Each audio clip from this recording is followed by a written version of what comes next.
आप वीडियो देखते हैं, पसंद भी करते हैं, तो एक छोटा सा सब्सक्राइब हमें और भी बेहतर बनाने में मदद करेगा।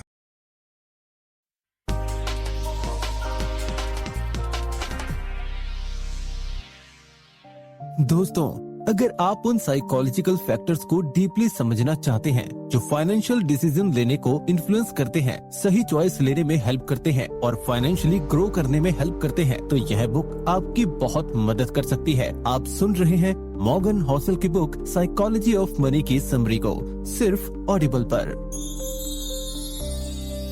कई बार हम ये सोचते हैं कि क्यों कुछ लोग बहुत ज्यादा पैसा होने पर भी हमेशा एक मीडियोकर लाइफ ही जीते रह जाते हैं और कैसे कुछ लोग कम इनकम होते हुए भी लॉन्ग टर्म में मिलियनर बन जाते हैं। आप चाहे माने या ना माने, इस वक्त पैसों को लेकर जो आप डिसीजंस ले रहे होंगे वो आपके आने वाले कुछ सालों के फाइनेंशियल स्टेटस पर असर डालेगा। तो क्यों ना अभी से पैसों की साइकोलॉजी को समझा जाए और जल्दी से जल्दी एडवांटेज लिया जाए। इसीलिए इस किताब को समझना बहुत जरूरी है, द साइकोलॉजी ऑफ मनी। आप इस किताब से क्या एक्सपेक्ट कर सकते हैं? ये किताब पर्सनल फाइनेंस को ह्यूमन बिहेवियर के लेंस से परखती है। ये कई सब्जेक्ट्स पर एक फ्रेश नजरिया देती है। जैसे कि बहुत सी पर्सनल फाइनेंस की बुक फोकस करती हैं ऐसी चीजों पर जैसे स्टॉक मार्केट कैसे काम करता है, कैसे स्टॉक सिलेक्ट किए जाएं या एक पोर्टफोलियो बनाया जाए, एक्सेट्रा। हॉसल लोगों और पैसों के बीच की रिलेशनशिप पर फोकस करते हैं, इस पर पकड़ बनाने के लिए कि क्यों लोग खुद को कर्ज के तले दबा लेते हैं। आपको इंटरेस्ट रेट जानने की जरूरत नहीं है, आपको लालच को, इनसिक्योरिटी को और ऑप्टिमिज्म को स्टडी करने की जरूरत है। अच्छा पैसा होने का आपके स्मार्ट होने से बहुत कम लेना देना है, लेकिन ज्यादा इस चीज से लेना देना है कि किस तरह से आप बिहेव करते हैं। सही चीजों में एंगेज करें और चांसेस हैं कि आप सक्सीड कर जाएंगे। इसी तरह से आप में कितनी भी इंटेलिजेंस, समझ या अंदर की खबर हो, ये आपको गलत बिहेवियर से उपजे रिजल्ट से नहीं बचा सकती है। हर एक की एक अलग सोच होती है, किस तरह दुनिया काम करती है, आपका दुनिया को देखने का नजरिया क्या है, कई हालातों, वैल्यूज और बाहरी प्रभावों से प्रभावित होता है। आपका आपके पैसों के साथ पर्सनल एक्सपीरियंस का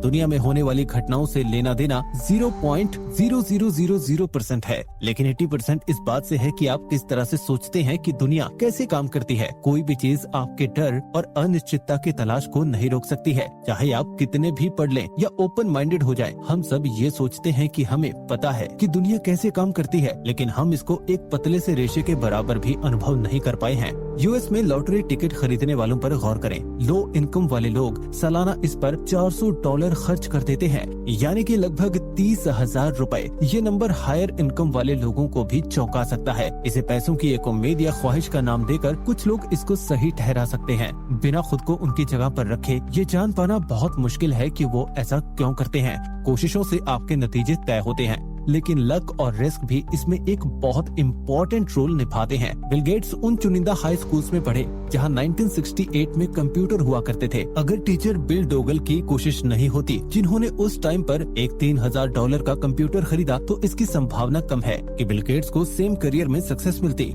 गेट्स खुद ये चीज मानते हैं कि अगर लेक साइड स्कूल नहीं होता तो आज माइक्रोसॉफ्ट भी नहीं होता। लेक साइड में 3 बहुत बेहतरीन कंप्यूटर स्टूडेंट थे जो आपस में दोस्त भी थे, बिल गेट्स, पॉल एलन और केंट एवंस। केंट एवंस को भी सक्सेस मिलना तय था, लेकिन उनके ग्रेजुएशन से पहले ही एक एक्सीडेंट में मौत हो गई। इसे एक बार लक के उदाहरण के तौर पर देखा जा सकता है। किस्मत और जोखिम लेना ये दोनों वास्तविक हैं, जो हर एक की लाइफ में उसके खुद के एफर्ट्स के अलावा भी उसके आउटकम पर असर डालती है। ये दोनों चीजें होती हैं क्योंकि सिर्फ आपके एफर्ट्स के दम पर ही आपको 100% नतीजे मिलने के लिए दुनिया बहुत कॉम्प्लेक्स है। किसी ऐसी घटना का जो आपके कंट्रोल में नहीं है, उसका भी आपके ऊपर अच्छा खासा प्रभाव पड़ सकता है।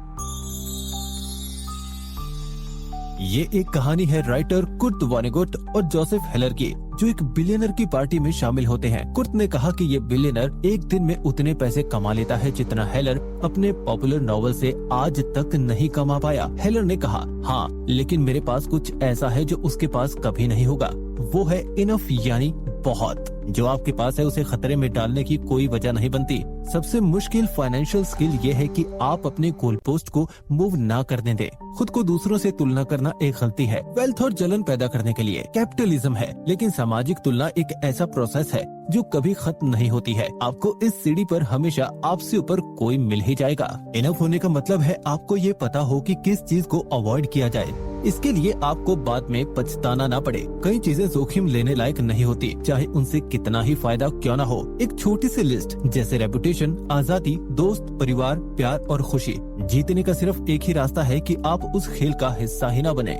वॉरेन बफेट का पैसों के पीछे एक सिंपल सा फैक्ट है, वो सिर्फ एक अच्छे इन्वेस्टर नहीं है, वो कंसिस्टेंट 75 सालों तक अच्छे इन्वेस्टर रहे हैं। इनके फाइनेंशियल सक्सेस को एक फाइनेंशियल बेस में बांधा जा सकता है जो उन्होंने अपने शुरुआती सालों में बनाया था और बाद में उस लंबे समय तक बनाए रखा। इन्वेस्टिंग उनका स्किल है, लेकिन उनका सीक्रेट है टाइम। अच्छी इन्वेस्टमेंट हमेशा सबसे ज्यादा रिटर्न के बारे में नहीं होती, ये उन अच्छे रिटर्न्स के बारे में होती है जिनके साथ आप चिपक कर रह सकें और लंबे समय तक इन्हें दोहरा सकें। और यहाँ पर कंपाउंडिंग अपना जादू दिखाती है। पैसा पाना और बनाए रखना बिल्कुल अलग चीजें हैं और इनके लिए बिल्कुल अलग माइंडसेट और स्ट्रेटजीज चाहिए। पैसा पाने के लिए जोखिम लेने की जरूरत होती है, पॉजिटिव बने रहने और खुद को इसमें झोंक देने की। पैसा बनाए रखने के लिए जरूरत होती है ठीक इसके उल्टे की। इसके लिए चाहिए विनम्रता और ये डर कि जो आपने कमाया है वो बहुत जल्दी आपके हाथ से निकल भी सकता है। माइकल मोर्टिस, जो कि एक वेंचर कैपिटलिस्ट हैं, वो कहते हैं कि हम ये समझते हैं कि आने वाला कल बीते हुए कल जैसा नहीं होगा।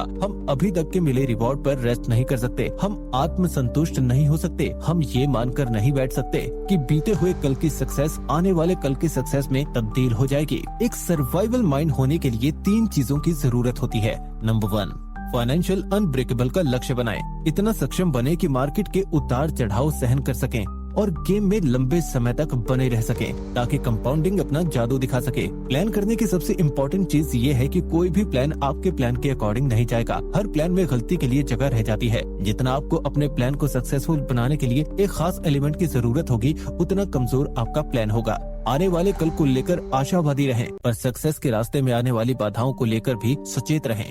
मैं आपको एक आर्ट कलेक्टर हैंस बेरगरेन की स्टोरी सुनाता हूँ। उन्होंने पिकासोस, ब्रैकवेस, कलीज, मैटिसेस की एक अमेजिंग कलेक्शन इकट्ठा की। लोग उसके आर्ट में इन्वेस्ट करने की कला से भौचक्के रह जाते थे। सच्चाई ये थी कि उसने बहुत ज्यादा संख्या में आर्ट खरीद लिए थे। उसकी कलेक्शन का कुछ हिस्सा ही वैल्यूएबल था। बेरगरेन कई बार गलत भी हो सकता था, फिर भी आखिर में वो सही निकलता था। कोई भी चीज जो विशाल हो, प्रॉफिटेबल हो, फेमस हो या इन्फ्लुएंशियल हो, वो एक टेल इवेंट का नतीजा होती है, हजारों या लाखों में एक इवेंट की तरह। अब हम एक वेंचर कैपिटल मॉडल के बारे में बात करेंगे। अगर एक फंड 100 इन्वेस्टमेंट्स करता है तो वो 80% फेलियर का अंदाजा लगा रहे होते हैं, कुछ परसेंट अच्छा परफॉर्म करने का और 1 से 2% अच्छे रिटर्न्स का। अगर स्टॉक मार्केट में विनर्स और लूजर्स के डिस्ट्रीब्यूशन पर विचार करें तो ज्यादातर पब्लिक कंपनीज फेल हो जाती हैं, कुछ ही ठीक ठाक कर पाती हैं और कुछ होती हैं जो बहुत अच्छे रिजल्ट दे जाती हैं। जब आप ये एक्सेप्ट कर सकते हैं कि टेल ही बिजनेस, इन्वेस्टमेंट और फाइनेंस में हर चीज को चलाती है, तो आप ये समझते हैं कि बहुत सारी चीजें गलत जाएंगी, टूटेंगी, फेल भी होंगी, लेकिन ये बिल्कुल नॉर्मल है। वेल्थ वो फाइनेंशियल एसेट है जो अभी तक किसी ऑब्जेक्ट में कन्वर्ट नहीं की गई है। हौसल बताते हैं कि जब लोग कहते हैं कि वो मिलियनर बनना चाहते हैं, इसका मतलब है कि वो $1 मिलियन खर्च करना चाहते हैं। $1 मिलियन खर्च करना मिलियनर बनने से बिल्कुल उल्टा है। वेल्दी और रिच के बीच में डिफरेंस ये है कि लोग जो बड़े घर में रहते हैं और फैंसी कार चाहते हैं वो रिच हैं। बड़ी इनकम वाले लोग रिच हैं, वो इस चीज को दिखाते हैं कि वो रिच हैं। वेल्थ छुपाई हुई होती है। वेल्थ वो इनकम है जिसे सेव किया जाता है, ना कि खर्च। वेल्थ का होना, ऑप्शन का होना, फ्लेक्सिबिलिटी का होना और ग्रोथ का होना। वेल्थ का मतलब है वो खरीदने में सक्षम होना जिसकी आपको जरूरत है। एक सर्टेन इनकम के बाद 3 तरह के लोग होते हैं। एक जो बचाते यानी सेव करते हैं, दूसरे जो सोचते ही नहीं कि वो पैसा बचा सकते हैं, तीसरे वो जिनको नहीं लगता कि उनको पैसा बचाने की जरूरत है। आपकी सेविंग रेट आपकी इनकम या इन्वेस्टमेंट रिटर्न से भी ज्यादा इम्पोर्टेंट है। लोग क्या सोचते हैं और फील करते हैं, इसके बारे में चिंता ना करें। अपने टाइम के ऊपर कंट्रोल होना और ऑप्शंस होना दुनिया की सबसे वैल्यूएबल करेंसी है। फाइनेंशियल डिसीजंस लेते समय बिल्कुल ठंडे होकर ना रहें। रीजनेबल रहने का लक्ष्य रखें। रीजनेबल होना, ज्यादा रियलिस्टिक होना और इसके साथ लंबे समय तक बने रहने की, जो कि सबसे ज्यादा मैटर करता है। पैसा बनाने के चांसेस टाइम के साथ बढ़ते जाते हैं। स्कॉट सेगन, जो कि एक पॉलिटिकल साइंटिस्ट हैं, कहते हैं चीजें जो पहले कभी नहीं हुई वो पूरे टाइम होती रहती हैं। याद रखें, बीते कल की परफॉर्मेंस आने वाले कल की परफॉर्मेंस का इंडिकेटर नहीं होती है। ब्लैक जैक और पोकर के प्लेयर्स को पता होता है कि वो संभावनाओं के साथ खेल रहे हैं, निश्चितताओं के साथ नहीं। सबसे बेहतर प्लान ये है कि उन चीजों के लिए प्लान किया जाए जो आपके प्लान के अकॉर्डिंग न जाती हो। आप इसको गलती के लिए जगह होना भी कह सकते हैं। ये इकलौता तरीका है शुरुआती रूप से ऐसी दुनिया को दिशा देने का जो कि ऑड से चलती है, न कि सर्टेनिटी से। ऐसी चीजों के लिए प्रिपेयर होना या एंटिसिपेट करना बहुत मुश्किल है जिसे आप देख नहीं सकते। तो आप क्या कर सकते हैं? आप ये कर सकते हैं कि आप सिंगल पॉइंट ऑफ फेलियर को अवॉइड करके फेलियर के इम्पैक्ट को मिनिमाइज कर सकते हैं। सबसे बड़ा सिंगल पॉइंट ऑफ फेलियर ये होता है कि आप अपने खर्च और जरूरतों के लिए सिर्फ एक सोर्स ऑफ इनकम पर निर्भर रहते हैं, वो भी बिना किसी सेविंग के। रेनी डे फंड्स एक अच्छा आइडिया है। उन चीजों के लिए पैसे बचाएं जिन्हें आप एंटिसिपेट या प्रेडिक्शन नहीं कर सकते। हम खुद के फ्यूचर सेल्फ के एक बहुत बुरे प्रेडिक्टर होते हैं। हमारी अभी की नीड्स वांट्स वो नहीं होती जो हमारे फ्यूचर सेल्फ की नीड्स और वांट्स होंगी। लॉन्ग टर्म के लिए सोच पाना और इफेक्टिवली डिसीजन ले पाना बहुत मुश्किल होता है। इस सच्चाई को स्वीकार करें कि एक इंसान चेंज होने के लिए ही बना है। आज जो आपके लिए मायने रखता है, हो सकता है आने वाले 10 साल में उसका कोई मतलब ही न रहे। अब संक कॉस्ट को समझते हैं। बीते हुए कल के बुरे डिसीजंस को आगे बढ़ाते हुए जाना, जबकि नुकसान की भरपाई होना अब संभव नहीं है। ऐसी दुनिया में जो लगातार बदल रही है, ये एक डेविल का काम करता है। ये हमारे भविष्य को हमारे पास्ट का गुलाम बना देता है और उस अजनबी की तरह है जो आपकी लाइफ के बड़े डिसीजन लेता है। जैसा कि आपने एक बिजनेस में इन्वेस्ट किया और बुरी तरह फेल हो गए। अब आप इसको कंटिन्यू रखने का सोचते हैं क्योंकि आप बहुत पैसा लगा चुके हो, बिना ये सोचे कि आगे भी चलकर ये जरूरी नहीं है कि आप पैसा बनाने लगोगे। जो चला गया वो संक कॉस्ट है। जरूरी ये है कि हम होने वाले नुकसान से खुद को बचाएं। पैसों के साथ जुड़ी कई चीजों के लिए ये जानना है कि उसकी कीमत क्या है और उसको चुकाने के लिए तैयार रहना। सक्सेसफुल इन्वेस्टिंग एक कीमत मांगती है, लेकिन इसकी करेंसी डॉलर्स या सेंट्स नहीं होती। ये होती है अस्थिरता, डर, शंका, अनिश्चितता और पछतावा। ये सारी चीजों को अनदेखा करना आसान है जब तक कि हम रियल में इन्हें फेस नहीं कर लेते। बहुत कम लोगों में ये कहने का स्वभाव होता है कि ठीक है, अगर मैं अपना 20% पैसा गवा देता भी हूँ, लेकिन अगर आप अस्थिरता को एक फीस की तरह देखने लगते हैं तो चीजें अलग दिखती हैं। जो आप लॉन्ग टर्म में इन्वेस्ट करते हैं, जो आपको शॉर्ट टर्म में मार्केट के उतार चढ़ाव को एक्सेप्ट करने के लिए भी तैयार रहना पड़ता है। नेगेटिव थिंकिंग सिर्फ पॉजिटिव थिंकिंग से ज्यादा कॉमन नहीं है, ये उससे ज्यादा स्मार्ट भी लगती है। ये आपको बुद्धिमत्ता के तौर पे बंदे बना लेती है और हम इस पर पॉजिटिविटी से ज्यादा ध्यान देते हैं। अगर आप किसी को ये बताएं कि सब कुछ ठीक हो जाएगा, तो या तो वो आपसे दूर निकल लेंगे या आपको उलझन भरी निगाहों से देखेंगे। किसी को ये बताएं कि उन पर खतरा है और आपको उनकी पूरी अटेंशन मिलेगी। डैनियल कैनेमन कहते हैं, ये पॉजिटिव और नेगेटिव एक्सप्रेशंस और एक्सपीरियंस के पावर के बीच के असमानता की एक एवोल्यूशनरी हिस्ट्री है। ऑर्गेनिज्म खतरों को अपॉर्चुनिटी से ज्यादा अर्जेंट मानकर काम करते हैं। उनके सर्वाइव और रिप्रोड्यूस करने के चांसेस ज्यादा बन जाते हैं। 2000 में जब ऑयल के प्राइस बढ़े, कुछ खास तरह के ऑयल निकालना इकोनॉमिकली संभव हो सका। आवश्यकता आविष्कार की जननी है और मानवता अनंत रूप से इनोवेटिव है। लोग बंधनों और प्रॉब्लम को नए सोल्यूशन के साथ रिस्पॉन्ड करते हैं। खतरों के साथ से मैग्नीट्यूड के सोल्यूशन भी आते हैं। इकोनॉमिक हिस्ट्री का ये एक कॉमन प्लॉट है जिसे अक्सर नेगेटिव थिंकर द्वारा भुला दिया जाता है। प्रोग्रेस धीमी होती है, लेकिन सेटबैक्स और डिजास्टर जल्दी और ज्यादा इम्पैक्टफुल होते हैं। बहुत सारी ओवरनाइट ट्रीटीज होती हैं, लेकिन शायद ही कभी ओवरनाइट मिरेकल होते हैं। ग्रोथ बनती है कंपाउंडिंग से, जो कि हमेशा वक्त लेती है। डिस्ट्रक्शन होते हैं सिंगल पॉइंट ऑफ फेलियर से, जो कि कुछ सेकंड्स में हो जाते हैं। और कॉन्फिडेंस लूज होना, वो भी एक झटके में हो जाता है। हॉसल के फाइनेंशियल डिसीजन की एक ही ड्राइव है, इंडिपेंडेंस। वो कम खर्च वाली एक्टिविटीज में प्लेजर खोजते हैं, जैसे एक्सरसाइज, रीडिंग, पॉडकास्ट और लर्निंग। उनके पास लोन के पैसों से लिया हुआ घर नहीं है। वो ये मानते हैं कि ये हो सकता है कि ये एक बुरा फाइनेंशियल डिसीजन हो, पर एक अच्छा मनी डिसीजन है, क्योंकि इसमें कम से कम मन की शांति तो है। वो अपने 20% एसेट्स कैश में रखते हैं, जिसमें उनके घर की कीमत शामिल नहीं है। वो एक सेफ्टी नेट बनाने के लिए और इमरजेंसी में अपने स्टॉक्स बेचने से बचने के लिए ऐसा करते हैं। चार्ली मुंगर कहते हैं, कंपाउंडिंग का पहला नियम ये कहता है कि इसमें बिना वजह के रोक टोक ना करें। हॉसल अब किसी इंडिविजुअल स्टॉक में इन्वेस्ट नहीं करते। हॉसल ने सभी stock market investments low cost index fund में कर रखे हैं। कुछ लोग एवरेज मार्केट को आउट परफॉर्म कर देते हैं। ये बहुत मुश्किल है और जो ज्यादातर लोग सोचते हैं उससे कहीं ज्यादा मुश्किल। हर इन्वेस्टर को वो स्ट्रेटेजी चूज करनी चाहिए जिसमें उनके गोल्स पाने के सबसे ज्यादा चांसेस हों। ज्यादातर इन्वेस्टर के लिए लॉन्ग टर्म में लो कॉस्ट इंडेक्स फंड सबसे ज्यादा रिटर्न देकर जाएंगे। असली फाइनेंशियल फ्रीडम हर सुबह उठकर यह कहने की कैपेसिटी है कि मैं आज जो चाहूँ जब चाहूँ कर सकता हूँ। कई लोग दूसरों को दिखाने या खुश करने के लिए अमीर बनना चाहते हैं। खुशी एक मुश्किल टॉपिक है, क्योंकि हर किसी का खुशी का मतलब अलग होता है। लेकिन अगर खुशी को एक आम भाषा में समझे तो यह है कि लोग अपनी लाइफ को कंट्रोल करना चाहते हैं। आप जो चाहते हैं, जब चाहते हैं, जिसके साथ आप चाहते हैं, जब तक आप चाहते हैं, तब तक करने की कैपेसिटी अनमोल एहसास है। यह पैसों का हाईएस्ट डिवाइडेंट है। एंगस कैम्बेल मिशिगन यूनिवर्सिटी में साइकोलॉजिस्ट थे। कैम्बेल जानना चाहते थे कि लोगों को किससे खुशी मिलती है। उनकी 1981 की किताब the sense of wellbeing in America इस बात की ओर इशारा करते हुए शुरू होती है कि लोग नॉर्मली कई साइकोलॉजिस्ट की तुलना में ज्यादा खुश हैं, लेकिन कुछ साइकोलॉजिस्ट दूसरों की तुलना में बेहतर कर रहे थे। इस तरह उन्होंने पाया कि इनकम या शिक्षा के आधार पर हम किसी की खुशी को डिस्क्राइब नहीं कर सकते, क्योंकि हम में से कोई भी एक ही चीज से हमेशा खुश नहीं रह सकता। इसीलिए असली खुशी का पैमाना कुछ और ही है। अपनी सैलरी से ज्यादा, घर के साइज से ज्यादा और नौकरी से ज्यादा खुशी अपने हिसाब से अपनी लाइफ को कंट्रोल करने की काबिलियत है। पैसे का सबसे बड़ा यूज यह है कि यह अपने आप को अपने टाइम पर कंट्रोल करने की काबिलियत देता है। पैसा आपको इस पर ज्यादा कंट्रोल देता है कि आप क्या कर सकते हैं और कब कर सकते हैं। असली फ्रीडम का मतलब बैंक की एफडी तोड़े बिना बीमार होने पर कुछ दिनों के लिए काम से छुट्टी लेने की काबिलियत है। अगर आपके पास यह कैपेबिलिटी नहीं है तो इसे पाना बहुत जरूरी है।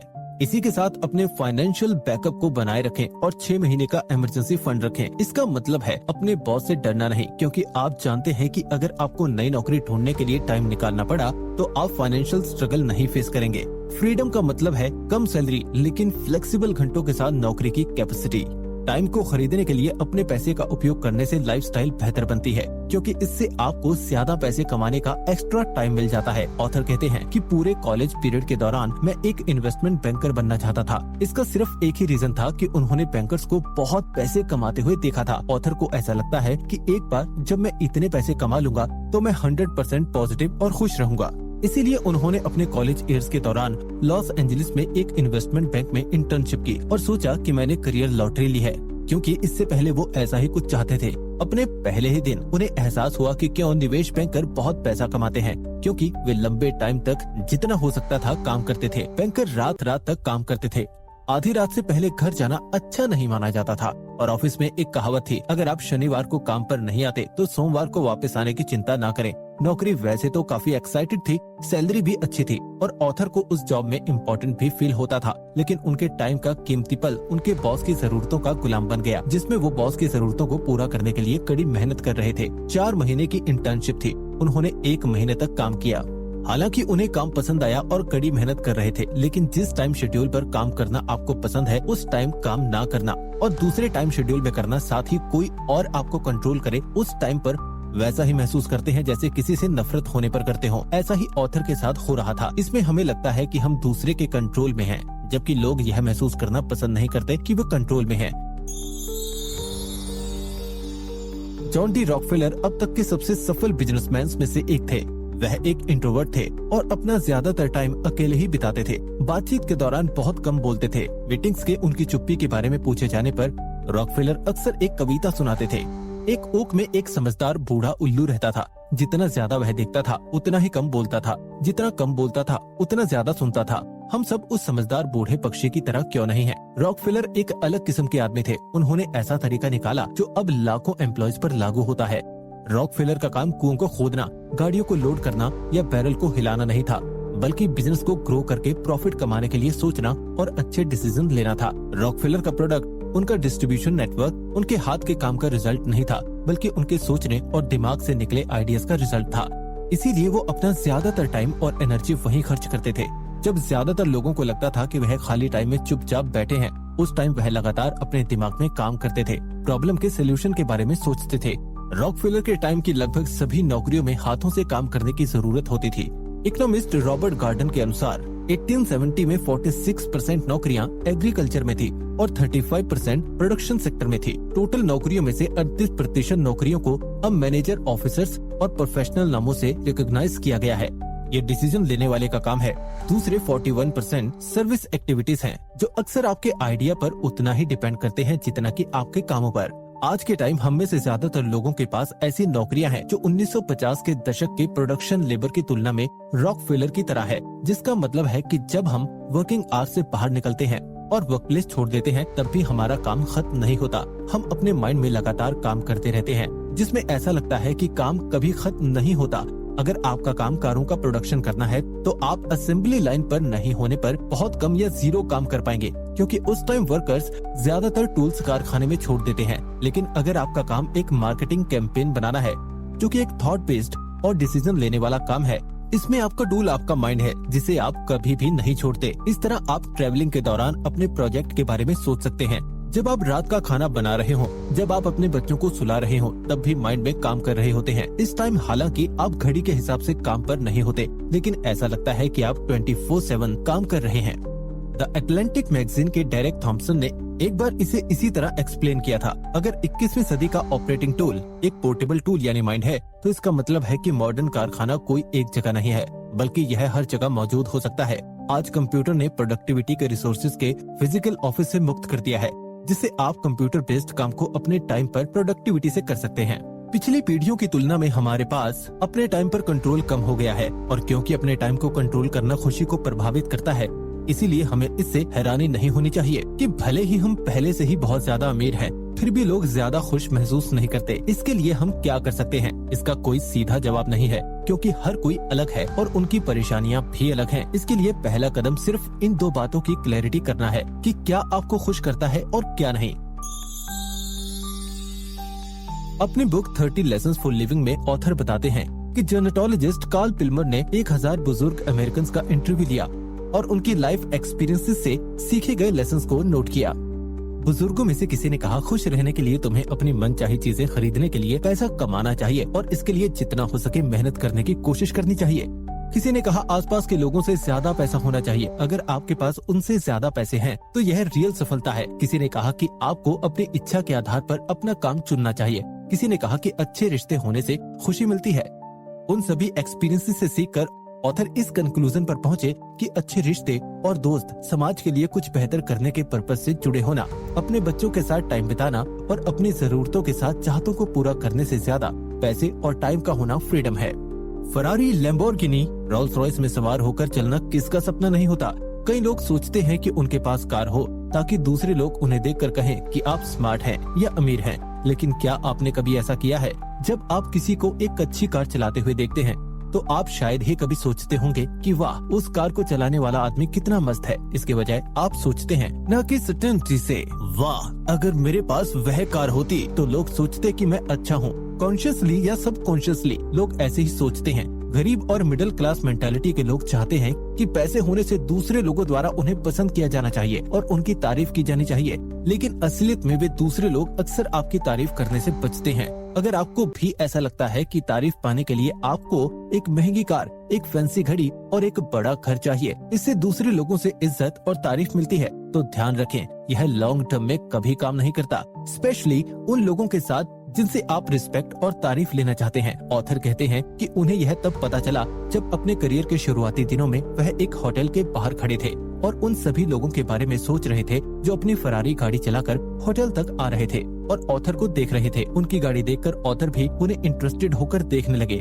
जिससे कार ओनर को लगा कि उन्हें पसंद किया जा रहा था। लेकिन वे नहीं जानते थे कि ऑथर को उनकी परवाह नहीं थी। इवन उन्होंने कई लोगों को तो नोटिस भी नहीं किया। वो सिर्फ कार को घूर रहे थे और ड्राइवर की सीट पर खुद को इमेजिन कर रहे थे। शायद आपको लग रहा हो कि यह बात पैसे कमाने के बारे में नहीं है, लेकिन यह आदत फाइनेंशियल नींव को मजबूत बनाने के बारे में है। अगर आप भी दूसरों से इज्जत और तारीफ पाने की उम्मीद से ज्यादा पैसे कमाना चाहते हैं तो सावधान रहें, क्योंकि यह मिडिल क्लास मेंटालिटी है। इससे आप अमीर नहीं बन सकते। अमीर लोग पैसे को टाइम और जरूरत की चीजें खरीदने के टूल की तरह देखते हैं और वो अपने शौक को पूरा करने और टाइम बचाने के लिए महंगी गाड़ियाँ और एरोप्लेन में सफर करते हैं। इसीलिए ऑथर कहते हैं, माइंड योर ओन बिजनेस, यानी अपनी जरूरतों के लिए जो जरूरी है उसे खरीदें, लेकिन किसी को दिखाने के लिए नहीं।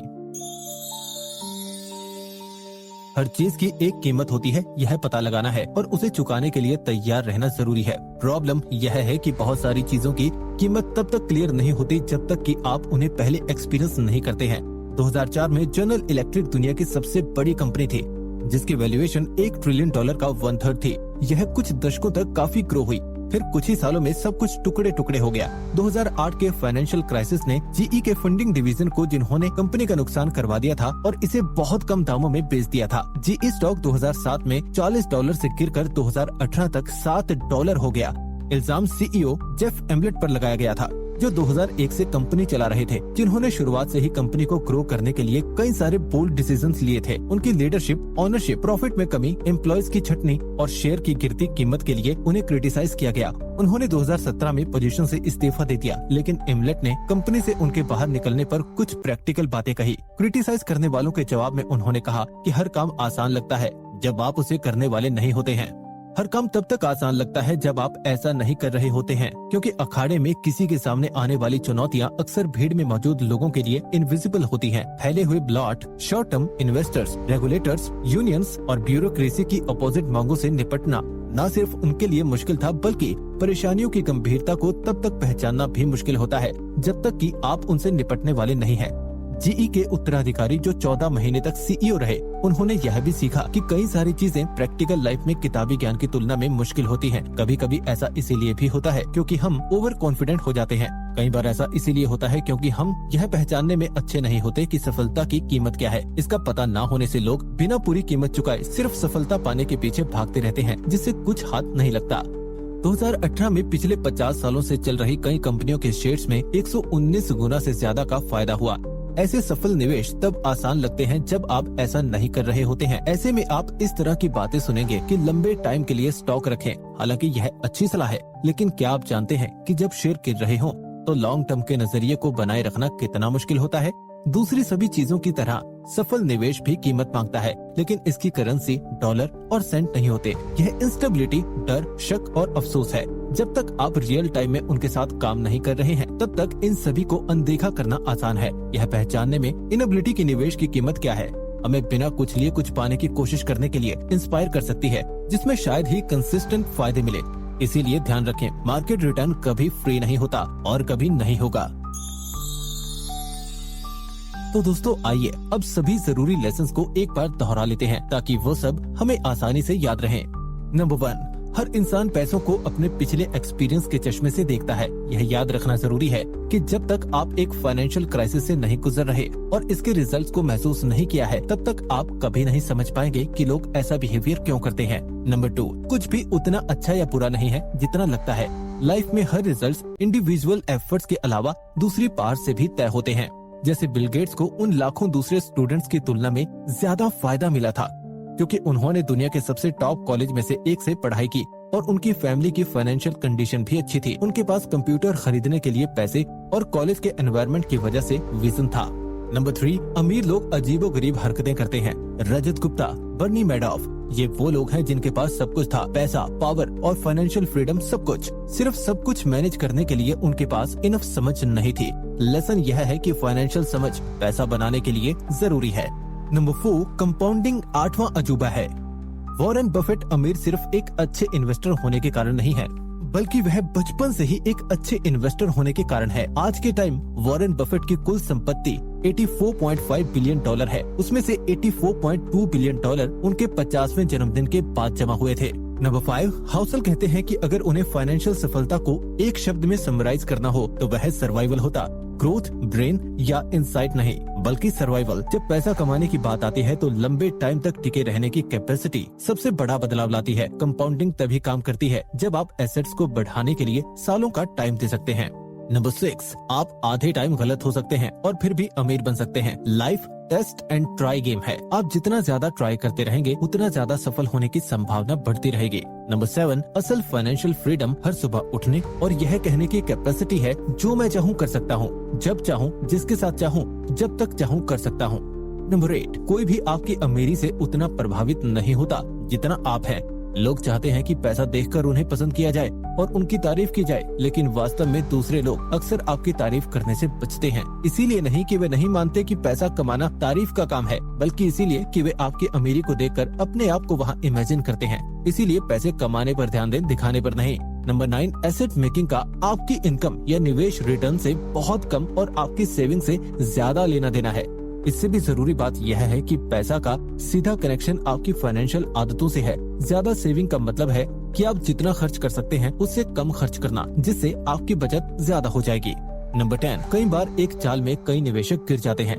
इसीलिए किसी एक फील्ड में निवेश करते टाइम फ्यूचर की कंडीशन के सिग्नल्स के रूप में सिर्फ पिछले डेटा पर डिपेंड ना हो, बल्कि करंट न्यूज से भी अपडेटेड रहें, क्योंकि हमेशा पिछला परफॉर्मेंस फ्यूचर के रिजल्ट्स का सही सिग्नल नहीं है।